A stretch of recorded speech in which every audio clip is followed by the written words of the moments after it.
মাননীয় মুখ্যমন্ত্ৰী মহোদয়লৈ যোৱাকালি যি কেবিনেটত সিদ্ধান্ত হ'ল আমাৰ অংগনবাড়ী কৰ্মী আৰু সহায়িকাসকলৰ মাননীয় বিভাগত পুনৰ বিবেচনা কৰিবৰ বাবে আজি আপোনালোকৰ মাধ্যমেৰে মাননীয় মুখ্যমন্ত্ৰী মহোদয়লৈ কাটৰভাৱে আমি অনুৰোধ জনাইছোঁ। তেখেতলোকে আমাৰ প্ৰত্যেকগৰাকী কৰ্মী আৰু সহায়িকাৰ কথা অকণমান চিন্তা কৰক। আমাৰ যি কামৰ উচিত এটা মাননি দিবলৈ দিয়াৰ ব্যৱস্থা কৰক। আমাৰ বিশ্বাস আছে আমাৰ মাননীয় মুখ্যমন্ত্ৰী মহোদয়ে আমাৰ যি এই অনুৰোধ যেন তেওঁ ৰক্ষা কৰে আৰু আমাক এটা খুব উচিত মাননি দি আমাক কৃতাৰ্থ কৰে। আগতে আমাৰ মাননি ৬৫০০ টকা আছিলে আৰু এতিয়া অসম চৰকাৰে ১৫০০ টকা এটা বৃদ্ধি কৰিছে। ১৫০০ টকা বৃদ্ধি কৰি এতিয়া আমাৰ ৮০০০ টকা হৈছে আৰু সহায়িকাসকলৰ আগতে ৩২৫০ টকা আছিলে আৰু তেখেতলোকৰ কাৰণে ৭৫০ টকা এটা মাননি বৃদ্ধি কৰি বৰ্তমান ৪০০০ টকা কৰিছে। আৰু এইখিনিতে এটা কথা জনাওঁ, আমাৰ অসম চৰকাৰে কিন্তু আগৰ পৰা মাত্ৰ আমাৰ মাননি ২০০০ টকাহে দিছিলে আৰু এতিয়া বাকীখিনি আপুনি চেণ্ট্ৰেল গভৰ্ণমেণ্টৰ পৰা ৪৫০০ টকা আমাক দি আছিলে। মুখ্যমন্ত্ৰী মহোদয়লৈ এই পবিত্ৰ দল প্ৰাংগণৰ পৰা অনুৰোধ কৰিছোঁ যে যোৱাকালি কেবিনেটত যি সিদ্ধান্ত ল'লে আমাৰ ১৫০০ টকা অংগনবাড়ী কৰ্মী সহায়িকাৰ ৭৫০ টকা আৰু ১৫০০ টকা বৃদ্ধিৰ যি সিদ্ধান্ত ল'লে সেই সিদ্ধান্তটো আকৌ অলপ বৃদ্ধি কৰিব পাৰি নেকি সেয়ে যেন বিবেচনা কৰি চায়। এই সাম্প্ৰতিক সময়ত এই পইচাটো দি চলিবলৈ আমাৰ বহুত কষ্ট হয় আৰু আমাৰ অংগনবাড়ী কৰ্মী সহায়িকৰ কামৰ কোনো অন্ত নাই। গতিকে সাম্প্ৰতিক পৰিস্থিতিৰ লগত মিলি চলিবৰ কাৰণে যদি আমাৰ মাননিটো আৰু অলপ বৃদ্ধি হয় তেতিয়াহ'লে আমি নথৈ আনন্দিত হ'ম।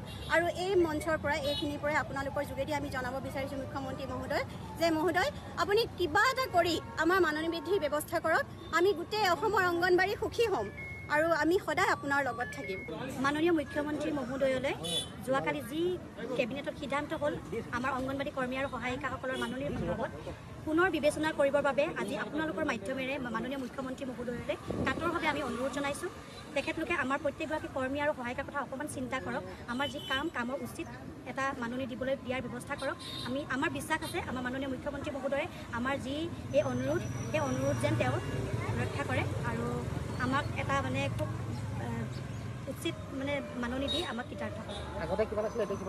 আগতে আমাৰ মাননি ৬৫০০ টকা আছিলে আৰু এতিয়া অসম চৰকাৰে ১৫০০ টকা এটা বৃদ্ধি কৰিছে। ১৫০০ টকা বৃদ্ধি কৰি এতিয়া আমাৰ ৮০০০ টকা হৈছে আৰু সহায়িকাসকলৰ আগতে ৩২৫০ টকা আছিলে আৰু তেখেতলোকৰ কাৰণে ৭৫০ টকা এটা মাননি বৃদ্ধি কৰি বৰ্তমান ৪০০০ টকা কৰিছে। আৰু এইখিনিতে এটা কথা জনাওঁ, আমাৰ অসম চৰকাৰে কিন্তু আগৰ পৰা মাত্ৰ আমাৰ মাননি ২০০০ টকাহে দিছিলে আৰু এতিয়া বাকীখিনি আপুনি চেণ্ট্ৰেল গভৰ্ণমেণ্টৰ পৰা ৪৫০০ টকা আমাক দি আছিলে।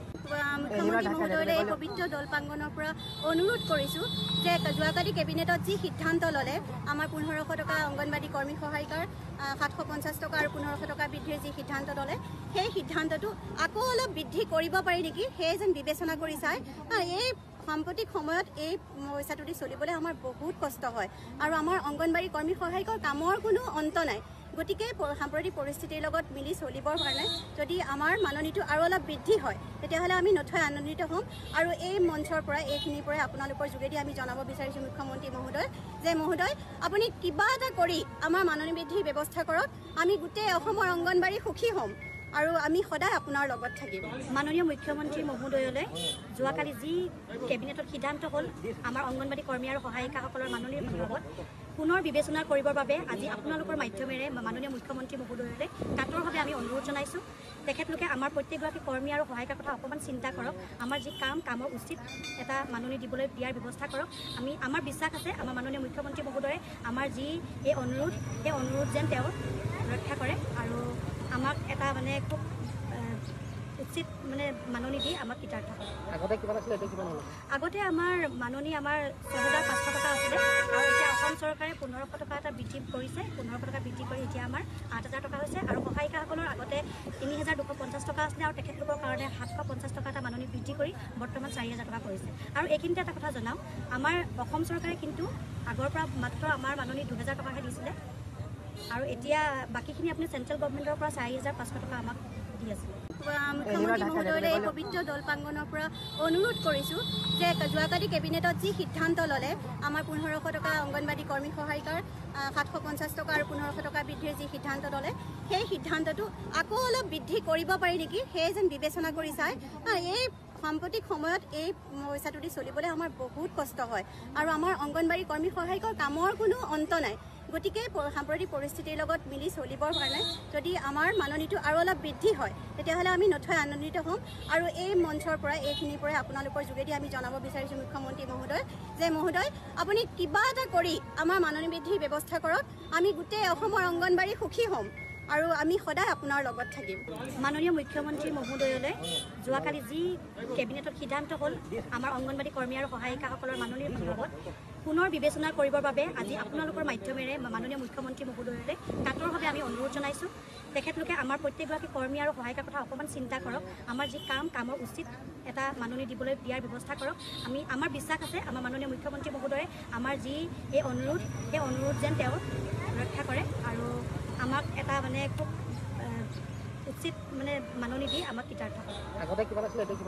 আগতে আমাৰ মাননী ৬,৫০০ টকা আছিলে আৰু এতিয়া অসম চৰকাৰে ১৫০০ টকা এটা বৃদ্ধি কৰিছে। ১৫০০ টকা বৃদ্ধি কৰি এতিয়া আমাৰ ৮,০০০ টকা হৈছে আৰু সহায়িকাসকলৰ আগতে ৩,২৫০ টকা আছিলে আৰু তেখেতলোকৰ কাৰণে ৭৫০ টকা এটা মাননী বৃদ্ধি কৰি বৰ্তমান ৪,০০০ টকা কৰিছে। আৰু এইখিনিতে এটা কথা জনাওঁ, আমাৰ অসম চৰকাৰে কিন্তু আগৰ পৰা মাত্ৰ আমাৰ মাননী ২,০০০ টকাহে দিছিলে আৰু এতিয়া বাকীখিনি আপুনি চেণ্ট্ৰেল গভৰ্ণমেণ্টৰ পৰা ৪,৫০০ টকা আমাক দি আছে। মুখ্যমন্ত্ৰী মহোদয়লৈ এই পবিত্ৰ দৌল প্ৰাংগণৰ পৰা অনুৰোধ কৰিছোঁ যে যোৱাকালি কেবিনেটত যি সিদ্ধান্ত ল'লে আমাৰ ১৫০০ টকা অংগনবাড়ী কৰ্মী সহায়িকাৰ ৭৫০ টকা আৰু ১৫০০ টকা বৃদ্ধিৰ যি সিদ্ধান্ত ল'লে সেই সিদ্ধান্তটো আকৌ অলপ বৃদ্ধি কৰিব পাৰি নেকি সেয়ে যেন বিবেচনা কৰি চাই। এই সাম্প্ৰতিক সময়ত এই পইচাটো দি চলিবলৈ আমাৰ বহুত কষ্ট হয় আৰু আমাৰ অংগনবাড়ী কৰ্মী সহায়িকৰ কামৰ কোনো অন্ত নাই। গতিকে সাম্প্ৰতিক পৰিস্থিতিৰ লগত মিলি চলিবৰ কাৰণে যদি আমাৰ মাননীটো আৰু অলপ বৃদ্ধি হয় তেতিয়াহ'লে আমি নথৈ আনন্দিত হ'ম। আৰু এই মঞ্চৰ পৰা এইখিনিৰ পৰা আপোনালোকৰ যোগেদি আমি জনাব বিচাৰিছোঁ মুখ্যমন্ত্ৰী মহোদয় যে মহোদয় আপুনি কিবা এটা কৰি আমাৰ মাননী বৃদ্ধিৰ ব্যৱস্থা কৰক। আমি গোটেই অসমৰ অংগনবাড়ী সুখী হ'ম আৰু আমি সদায় আপোনাৰ লগত